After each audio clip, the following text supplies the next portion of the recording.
Buenas tardes, mi nombre es Sandra Castillo Céspedes, soy estudiante de la Universidad San Marcos en la carrera de Contaduría. Hoy vamos a hablar un poco de las rentas en Costa Rica. ¿Quiénes son los contribuyentes? Los contribuyentes son todas las personas físicas o jurídicas, entes colectivos sin personalidad jurídica y fondos de inversión. Quienes capten recursos en el mercado de valores, quienes capten rentas de capital inmobiliario, mobiliario y cambios positivos en su patrimonio. Ser costarricense o extranjero con 6 meses de residir en el país. Las rentas de capital. Las rentas de capital serán los ingresos que vienen de los activos de las personas, como propiedades, vehículos y de inversiones en general. Según el artículo 27 bis de la Ley 7092, dice que el hecho generador de este impuesto es la obtención de toda renta de fuente costarricense en dinero o en especie, derivada del capital y de las ganancias y pérdidas de capital realizadas. Están las rentas de capital inmobiliario. El aspecto material es el arrendamiento, subarrendamiento de bienes inmuebles, facultades de uso o goce de bienes inmuebles, constitución o cesión de derechos de bienes inmuebles. Son rentas originadas en la gestión de los bienes inmuebles. Ejemplo, el alquiler de las casas de habitación y el alquiler de locales para negocios. Estos entre algunos, ¿verdad? El aspecto espacial. Se graban de fuentes costarricenses que se obtengan del capital y ganancias del capital de un residente, ya que se está ante un tributo nacional. El aspecto temporal. Este impuesto deberá liquidarse y su pago deberá verificarse dentro de los primeros 15 días naturales del mes siguiente del momento en que ocurra el hecho generado. Las rentas de capital mobiliario. Tenemos el aspecto material, que provienen de el alquiler de vehículos, préstamos, ingresos por pensiones voluntarias, ingresos de dividendos y excedentes de cooperativas o de asociaciones. El aspecto espacial. Se graban de fuentes costarricenses que se obtengan del capital y ganancias del capital de un residente, ya que se está ante un tributo nacional. El aspecto temporal. El nacimiento. Se da inicio con la actividad lucrativa, o sea, la obtención de ganancias. Exigibilidad, los primeros 15 días naturales del mes en movimiento en que se da el hecho generador. Y el periodo fiscal va del 1 de octubre al 31 de diciembre. Tenemos ahora algunos términos importantes que vamos a utilizar más adelante.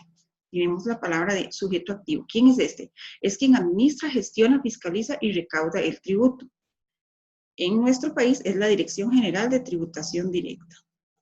Tenemos el sujeto pasivo, quien es quien está obligado al pago del impuesto. Es quien debe presentar las declaraciones, hacer el pago y responder a las infracciones en caso del incumplimiento del tributo. Residencia del contribuyente. Puede ser un extranjero, pero debe de tener 6 meses de vivir en el país, o sea, de estar establecido. Está el impuesto a las utilidades. El contribuyente para el impuesto de las utilidades puede ser físico o jurídico. Debe desarrollar una actividad independiente y autónoma y residir o ser domiciliado en el país. El impuesto a las utilidades se aplica cuando se identifica el tributo y cuando se realiza generación de obligaciones tributarias. El sujeto activo es la Dirección General de Tributación y el sujeto pasivo es el contribuyente, que es el que está obligado al pago del impuesto, que puede ser persona física o jurídica domiciliada en el país. Está el aspecto material, que se grava la capacidad económica producto de la realización de una actividad proveniente de un activo. Y el aspecto espacial, se graban las utilidades obtenidas en el territorio nacional. El aspecto temporal. Nace cuando se inicia la actividad lucrativa. La exigibilidad es después del cierre fiscal, hay un tiempo de 2 meses y 15 días para su presentación. O sea, entre el 1 de enero y el 15 de marzo. También acá existe la exoneración, que es el no pago de tributo por ley. Hay algunas entidades que no están sujetas al pago de las utilidades, como lo son el Estado, las municipalidades, empresas acogidas al régimen de zonas blancas, fundaciones, partidos políticos, organizaciones sindicales, entre otros. Estas entidades son exoneradas, pero en el momento en que ellas produzcan una actividad lucrativa, dejan de ser exentas. Está el impuesto al salario. Está el aspecto material. Son todos los trabajadores, tanto del sector público como privado. Devengan un salario mensual superior a los 840,000. El aspecto espacial. Se graban las rentas de dinero en el territorio nacional, pues es un tributo nacional. El aspecto temporal. El nacimiento se da en la relación laboral de la actividad dependiente.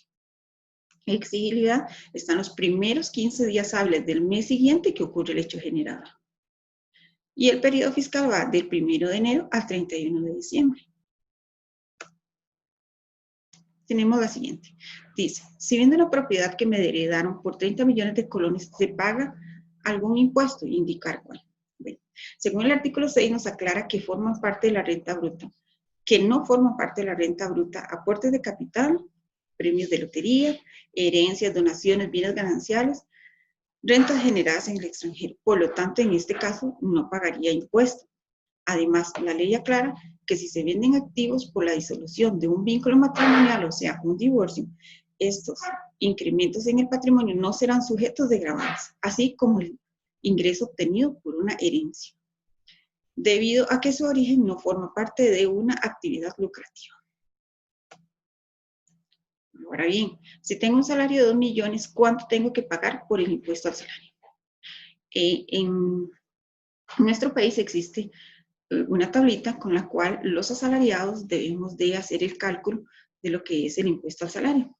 Tenemos que, si sobre el exceso de 840 y hasta 1.233.000 se paga un 10%, sobre el exceso de 1.233.000 y hasta 2.163.000 un 15%. Sobre el exceso de 2.163.000 y hasta 4.325.000 se paga el 20%. Y sobre el exceso de 4.325.000 se paga el 25%. En este caso tenemos un salario base de 2 millones. Entonces establecemos la diferencia del 1.233.000 menos los 840.000, que serían 393.000, sobre esta base pagaría el 10%. Hacemos el cálculo, en este caso serían 39.300. Tenemos el salario base, que son los 2 millones. Le quitamos el 1.233.000 debido a que está en este rango y nos da 767.000. Este monto va a aplicar el 15%. Pero si sumamos los 39.300 provenientes del 10%, más los 115.050 del 15%, tenemos un impuesto de 154.350. Si adquiero una propiedad en 500.000 colones por mes, ¿debo pagar impuestos? ¿Y cuál o cuáles serían? Para este caso tenemos que la ley dice que hay que pagar un 15%, que es el monto del impuesto, pero además el contribuyente puede aplicar una reducción del 15%. Entonces, ¿cómo realizamos este caso? La tarifa del 15% y la reducción del 15%. Si tenemos que la base es 500.000 y le aplicamos el 15%, son 75.000 colones. Entonces, 500.000, le quitamos los 75.000, nos da los 425, y sobre esos 425.000 vamos a aplicar la reducción del 15%, que nos va a dar 63.750. Por lo tanto, el total a pagar mensual será de 63.750. Muchas gracias y espero que haya sido de su agrado.